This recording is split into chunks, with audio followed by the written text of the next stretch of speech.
Disgraced former FBI attorney Lisa Page breaking her silence, claiming, quote, "I know there's no fathomable way that I have committed any crime at all," end quote. That in a Daily Beast interview. President Trump had a response. He tweeted this: "When Lisa Page, the lover of Peter Strzok, talks about being crushed and how innocent she is, ask her to read Peter's insurance policy text to her just in case Hillary loses. Also, why were the lover's text messages scrubbed after he left Mueller? Where are they, Lisa?" Well, joining us tonight, Heritage Foundation Senior Legal Fellow, former Department of Justice Attorney, Hans Von Spakovsky. Hans, great to have you here. Nice to be here. Here in New York.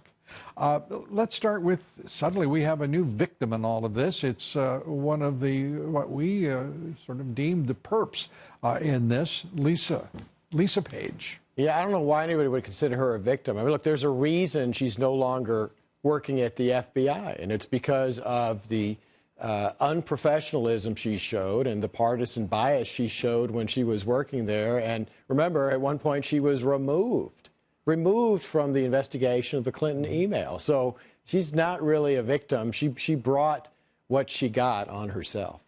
But, you know, so many have committed offenses against law, against regulation in the FBI and the Justice Department. In point of fact, it's all sitting there in what's unredacted in text, in the testimony, depositions. It goes on, and none of them have been held accountable. Whether you're talking about McCabe, whether you're talking about Comey, whether you're talking about, you go down the list.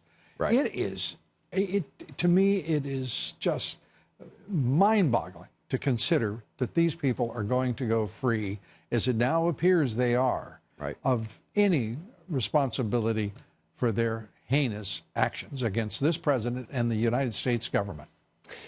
Well, I have to agree with that. I mean, look, yes, some of them have lost their jobs, but the unprofessionalism that was shown by these folks and potentially unethical behavior and potentially unlawful behavior has destroyed the reputation of the FBI to the point where people don't trust it anymore to do an objective investigation. And I don't think Chris Wray has done a very good job of trying to police that. And I do think there ought to be serious consideration given to possible criminal prosecutions if there's evidence for that there. That's the only way the FBI can restore its reputation.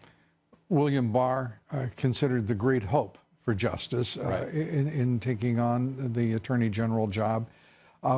Has he performed to the level you thought he would, hoped he would?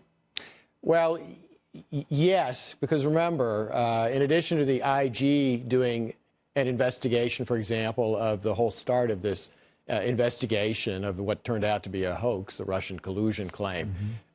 Look, he's got a U.S. attorney looking into possible criminal prosecution. So it's pretty clear to me that he actually wants to hold people responsible if they engaged in misbehavior. So the IG report's about to come out. You use the word misbehavior. You've used the word unprofessionalism. Perhaps unethical. And tiptoed up to unlawful. At what point are we going to call this what it is? And I know that you have the care of any attorney with words. But the fact of the matter is, we have watched absolutely atrocious conduct engaged against the President of the United States. We have written records. We have their messages, their memoranda. By the way, where the heck are the scope memos? Can you tell me? 3 of them written? Yeah, I don't know why that hasn't been released yet. It just underlies the entire attempt to overthrow this president through a special counsel that was a contrivance in itself, that act to try to create a special counsel. And the American people still don't have it, and no one mentions it, no one talks about it. What are we doing here? How can we ever have confidence in this government or this Justice Department or this FBI again when everyone is so, so forgetful about what really does matter here? And that's who is guilty against this affront to the Constitution. Well, look, I agree with that assessment. And like I said, I'm hopeful that the U.S. Attorney, John Durham, who's looking into this, remember, we now know through various reports that it's turned into a criminal investigation. Right. And if he finds actually criminal wrongdoing on top of unprofessional behavior, then hopefully the Justice Department will prosecute the government employees who were involved in this. That's the only way to make sure this doesn't happen again. A year-long, almost a year-long investigation of this president by the FBI. Right. Including months before he was elected.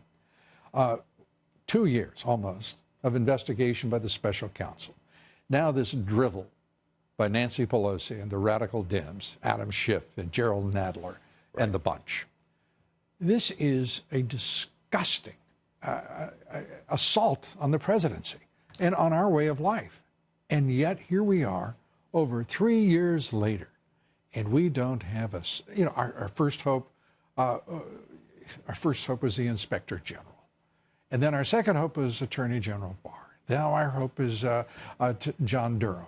Right. We have deferred hopes. We have regenerative hopes. We have dashed hopes. Where do we go from here? Well, look, the situation, I think, is very bad in Washington because Democrats are now trying to use the impeachment process improperly. They're abusing it, not because the president has committed any offenses, but because they're trying to remove a president they don't like personally and whose policies they don't like. And if they take the hell with the little darlings.